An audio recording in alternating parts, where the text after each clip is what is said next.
आज मी एक छान पुरी घेऊन आलेली आहे, पौष्टिक 7 ते 8 दिवस आरामात टिकेल। बाजरी पालक मेथीची पुरी आहे। खूप छान होते। यापूर्वी सुद्धा मसाला पुरीची रेसिपी शेअर केली होती, तशीच ही सुद्धा एक वेगळी रेसिपी तुमच्यासाठी घेऊन आलेली आहे। तर रेसिपीला सुरुवात करूया। सगळ्यात आधी बाजरीचं पीठ घेतलंय। बाजरीचं पीठ 2 कप घेतलंय। 1 कप गव्हाचं पीठ घेतलंय, कारण की बाजरीच्या पिठाला बाइंडिंग येत नाही म्हणून गव्हाचं पीठ ॲड केलंय। त्याच्यानंतर त्याच्यामध्ये मेथी ॲड केलेली चिरलेली, पालक ॲड केलेला आहे चिरलेला। तुम्हाला किती हवा त्या सोयीनुसार तुम्ही पालक आणि मेथीचं प्रमाण घेऊ शकतात। त्याच्यामध्ये आलं लसूण जाडसर कुटून ॲड केलेलं आहे। ओवा ॲड केलेल्या आहेत। पांढरे तीळ ॲड केलेले आहेत। लाल तिखट चवीनुसार, हळद, धने पावडर, चवीनुसार मीठ ॲड केलेलं आहे आणि कोथिंबीर चिरून इथे मी ॲड करणार आहे। तर इतपत एवढे पदार्थ आपल्याला लागणार आहेत।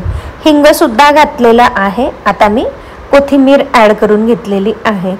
आता आपल्याला पीठ मळून घ्यायचं आहे, पण मला वाटलं की जिरं सुद्धा ॲड करावं म्हणून मी थोडं जिरं पण ॲड केलेलं आहे। आता याला छान मिक्स करायचं आहे। पालेभाज्यांमध्ये सुद्धा पाणी असतं, ते मॉइश्चर आधी ॲब्झॉर्ब करून घ्या आणि मग कितपत लागेल तेवढं पाणी ॲड करा। तर छान असं आपल्याला मळून घ्यायचं आहे। मीडियम कन्सिस्टन्सीचा आपल्याला लाटता येईल एवढी आपल्याला कन्सिस्टन्सीचा डो बनवून घ्यायचा आहे। आता हा डो रेडी झालेला आहे। याला 15 मिनिटं झाकून देऊयात आणि 10 मिनिटं तरी कमीत कमी रेस्ट करा, कारण की बाजरीचं पीठ आहे त्याला थोडं 10 मिनिटं रेस्ट द्यायची गरज आहे। आता बघा हे पीठ छान मऊसूत झालेलं आहे। आता याच्या आपण पुऱ्या लाटून घेणार आहोत।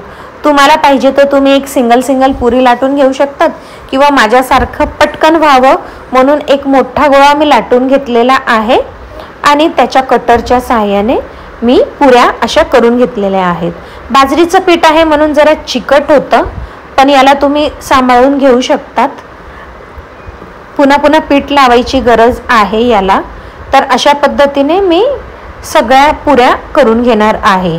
आणि हे बघा मी मीडियम कन्सिस्टन्सी ठेवलेली आहे, फार बारीक नाही फार जाड नाही, अशी मीडियम कन्सिस्टन्सीची पुरी लाटून घेतलेली आहे।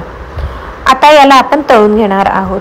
तुम्ही जर चॅनलला नवीन असाल तर सबस्क्राईब करायला विसरू नका आणि लाईकचं बटन दिसतंय ना, तेही प्रेस करून घ्या, म्हणजे एक लाईक तुमचा होऊन जाईल। आणि फ्रेंड्सला शेअर करायला सुद्धा विसरू नका ही छानशी रेसिपी।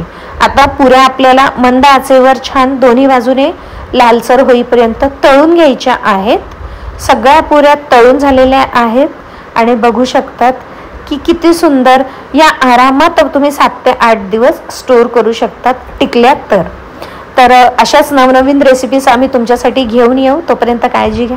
बाय।